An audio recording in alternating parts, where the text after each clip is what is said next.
Welcome to my shop. I'm Andreas. If it's your first time here and you liked what you just saw, please consider subscribing. It means a lot to me and you won't miss any future videos. I usually post one every second Sunday morning European time.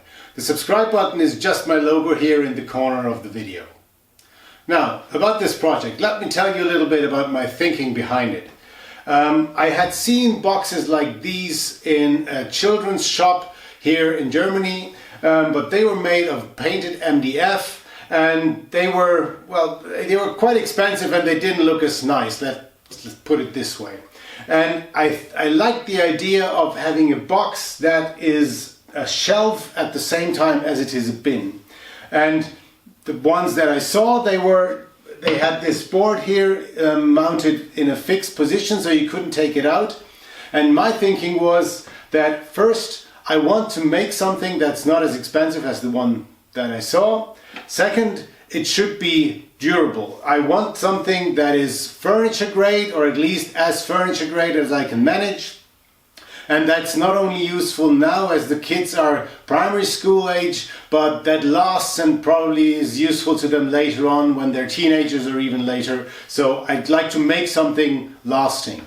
And if it's to last, it should be more flexible, because at the moment when they're small, the spin function is nice because you can just basically throw stuff in, but later probably you might have not so much use for that and you want to use it as a bookshelf. So I wanted this board here to be flexible and I wanted it to be possible to take it out so that you could use the same box as a shelf.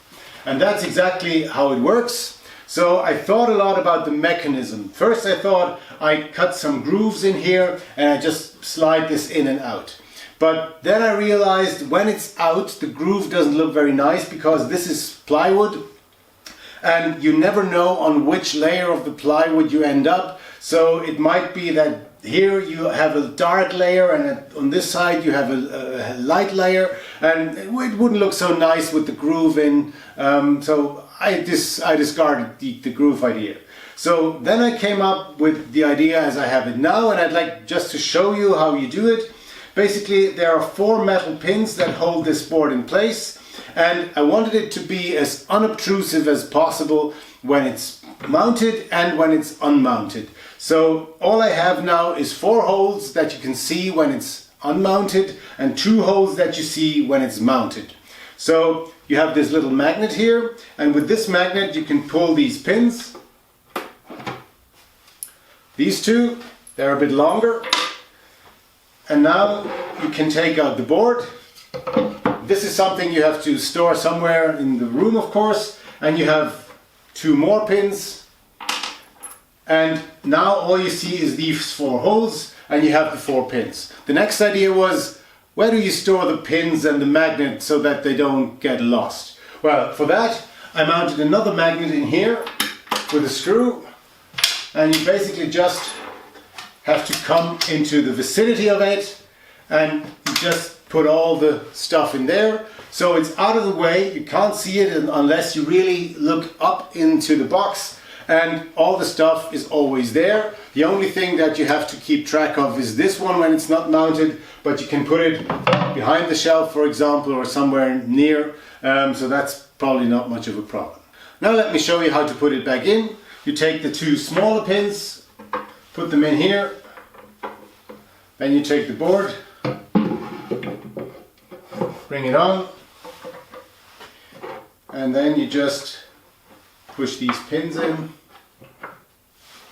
all the way so they don't stick out, and now it's nice and tight. And I really like how it turned out. I made 6 of these boxes, so each of the children will get 3, and I'm pretty sure that this will reduce the chaos and the clutter in the children's rooms by a lot.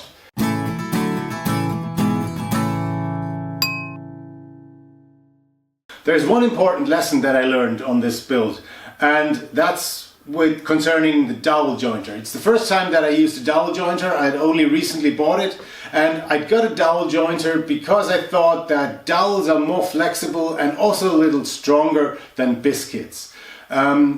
with a dowel you can of course join boxes like these or any kind of furniture, but you can also join frames that are too narrow for biscuits to go in. So that's one reason why I got the dowel jointer. And when making this, I realized that dowels have one big drawback, and that's you don't have any tolerance sideways with where you drill the dowels. So with a biscuit, you have a groove and you can move the biscuit to the side a little bit, or you can still move the board sideways even when the biscuit is in. And with a dowel, that's not possible. The dowel holes have to be exactly facing each other in the two boards that you want to join together.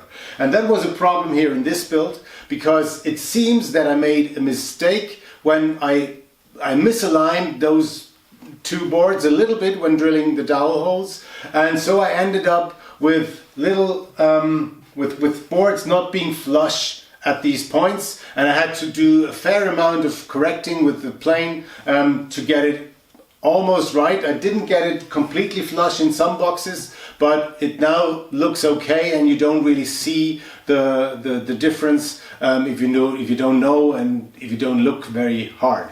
So that's one aspect that I hadn't thought of when getting the dowel jointer.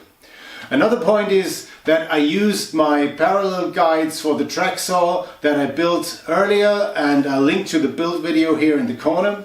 And it seems that I didn't tighten those screws in some of the cuts tight enough. So at some point probably those tracks moved a little, so I ended up with boards not being completely identical and with angles not being completely square, which also was a bit of a problem when jointing everything, because I ended up with some spaces and some, well, inaccuracies in the square, in the angles not being square.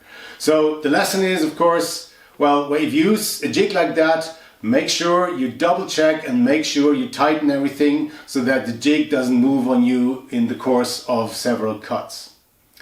I hope you liked this video and liked this build.